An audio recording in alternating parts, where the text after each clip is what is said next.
Morning. So again, when I say I'm intuitive, when I put things out on the internet, I get reactions from it, and the emotions that I feel are kind of like walking into clouds, right? But I got a whole ton, and especially if I put out this video regarding my mother's manipulation tactics in my community now.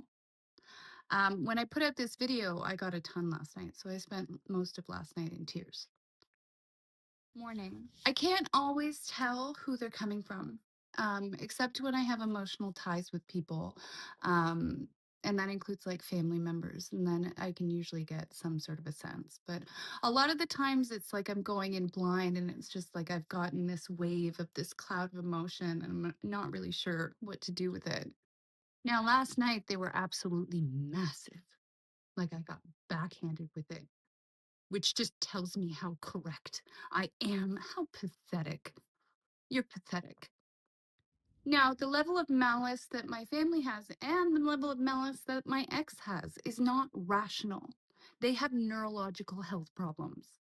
Before I was posting every day, I was a drunk and a whore. Now, because I post every day, they can't justify that anymore. So they're going to the next available thing. Now, because I've told everybody, and always tell the truth, because I've told everybody that I'm looking for money, right? I can't sustain this lifestyle by myself. Because I've told everybody I'm looking for an investor, and now they're going to say I'm bad with money, right? Because it's the next available thing. So they're throwing me and my daughter under the bus to justify their actions. And it's all for fucking money. You're doing this for money. You're disgusting. Now, my family right now is trying to delay my project as much as they can so that they can hide what they've done with my father's will. Now, my father knew about my mother's neurological health condition for her whole life. He was like a wall in between her and me. And every time she got way too out of hand, she was pulled into a different room, never had to deal with the conflict, and he would come in and clean up her mess. I wonder whether or not he stayed to protect us. The court system was not kind to people in the 90s, right? The mother would have gotten the kids and then he couldn't protect us. And that was a battle that I had in my head because I understand that I got away. But I left my child there. So let me clarify a few things about this neurological health condition. Let me tell you about Mummy Dearest. My mother hated me from birth. Literally, I popped out and I was demeaned every single second I was in that house. The second that I could leave, I ran at 16. It was a week after I graduated high school. I ran with no money, with nothing. That's how bad it was. I spent my entire teenage years with, I don't know, one friend. One. And if you think those things are not related, they are. I left the house. I had no social contacts. It was literally the most terrifying thing in the world. And I did it to get away from her. I had to work 3 jobs to make rent. I climbed my way up the ladder. I got a really, really good job. Conversely, my brother had a job since birth. He actually got a baby bonus every time that he got his wife pregnant. When my father died, he was given the company and I was given nothing.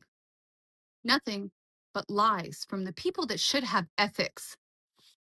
Now, there were times in my life that I needed help, 100%. And I always got it, right? But the amount of demeaning that I would have to take to get it, like that's why I have a sweater that says hyper independent. I won't ask anybody for help anymore because of what my mother did to me.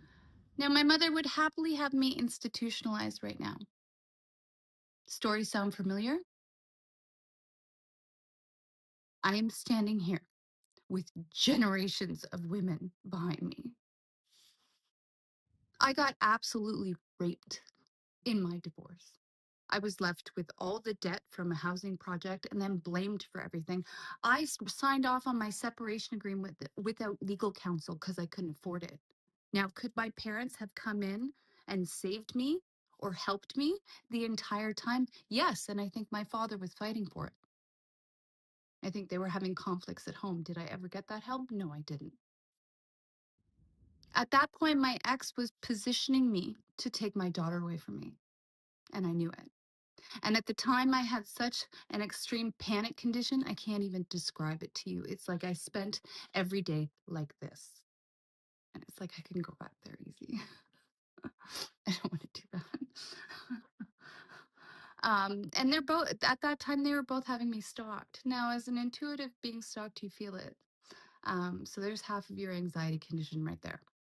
After being exposed to the legal system and a whole bunch of other domestic abuse victims, I understood that I wouldn't win, which is why I worked so hard on this project. It's why I put together quantifying abuse. The system is broken. And I think once we find that I'm going to get data out of it, I'm going to learn that a whole bunch of people that have been pushed into this panic position have lost their kids. It's like a game, very fucked up game. Now, I knew quantifying abuse would work. I know it's going to work. You guys don't know what I've done yet, but I do. I know exactly what I've done, and so do other things. At the time of my father's death, my father had been manipulated to do a bunch of things against me that probably killed him. And they, I will find the truth, you evil bitch. If it takes every goddamn ounce of energy that I have. So let's play ball. And understand this. You could have stopped all of this by just being a fucking grown up. So now that I've said all the things, again, accountability checklist, and this is growing by the day.